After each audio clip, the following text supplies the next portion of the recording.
This is a day I've been looking forward to for 2.5 years.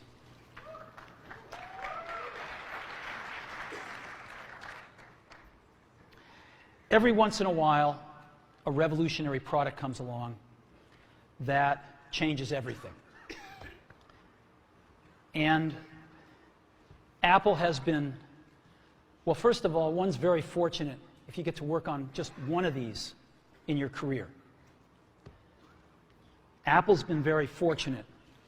It's been able to introduce a few of these into the world. In 1984, we introduced the Macintosh. It didn't just change Apple, it changed the whole computer industry.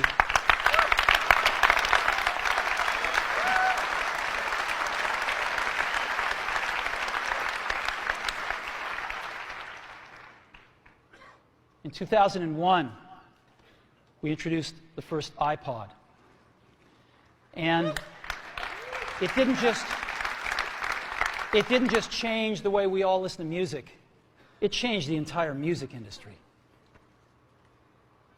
Well, today, we're introducing 3 revolutionary products of this class. The first one is a widescreen iPod with touch controls.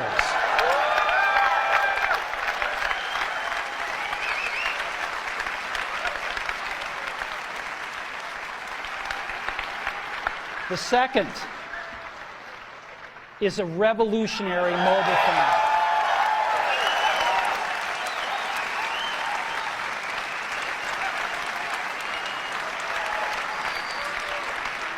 And the third is a breakthrough internet communications device. So, 3 things. A widescreen iPod with touch controls, a revolutionary mobile phone, and a breakthrough internet communications device. An iPod, a phone, and an internet communicator. An iPod, a phone. Are you getting it? These are not 3 separate devices. This is one device. And we are calling it iPhone. Today, Apple is going to reinvent the phone. So, we're going to reinvent the phone. Now, we're going to start with a revolutionary user interface. It is the result of years of research and development, and of course, it's an interplay of hardware and software. Now, why do we need a revolutionary user interface? I mean, here's 4 smartphones, right? Motorola Q, the BlackBerry, Palm Treo, Nokia E62, the usual suspects. And what's wrong with their user interfaces? Well, the problem with them is really sort of in the bottom 40 there. It's this stuff right here. They all have these keyboards that are there whether you need them or not to be there. And they all have these control buttons that are fixed in plastic and are the same for every application. Well, every application wants a slightly different user interface, a slightly optimized set of buttons just for it.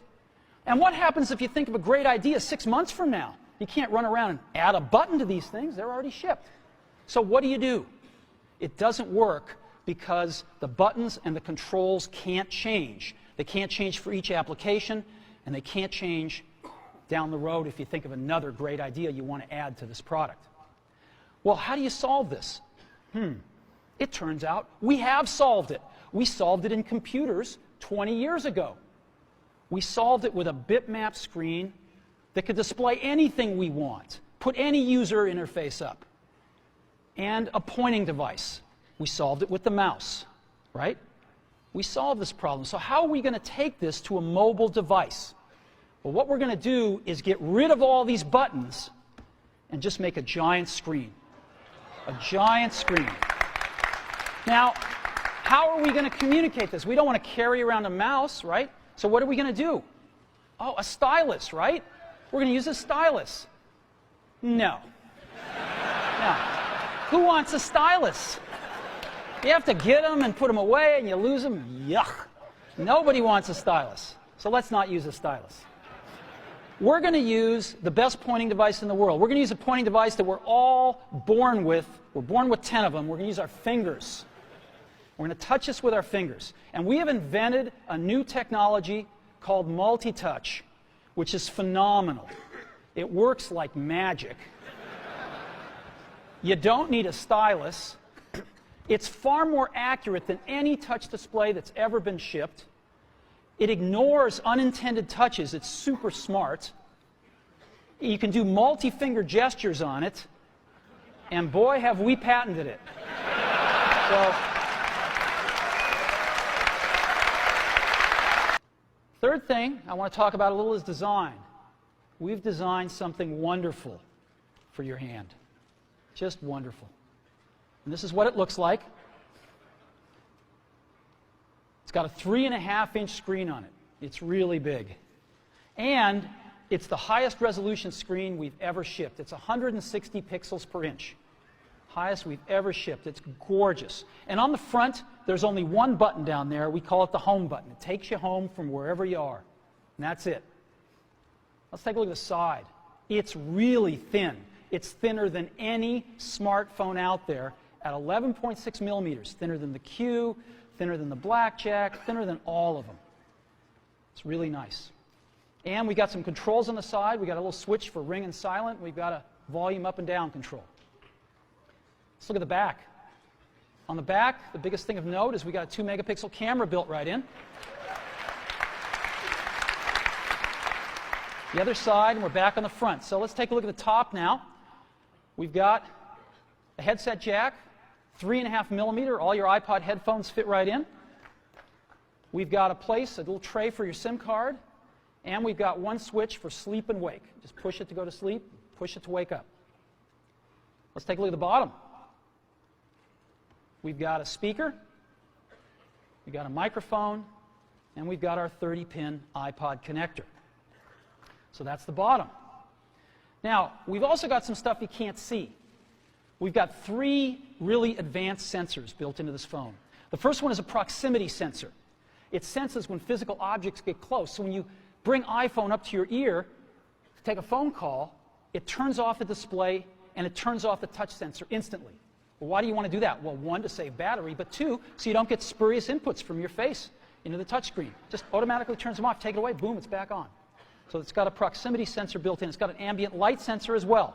We sense the ambient lighting conditions and adjust the brightness of the display to match the ambient lighting conditions. Again, better user experience, saves power. And the third thing we've got is an accelerometer, so that we can tell when you switch from portrait to landscape. It's pretty cool. I'll show it to you in a minute. So 3 advanced sensors built in. So let's go ahead and turn it on. This is the size of it. It fits beautifully in the palm of your hand. So an iPod, a phone, and an internet communicator.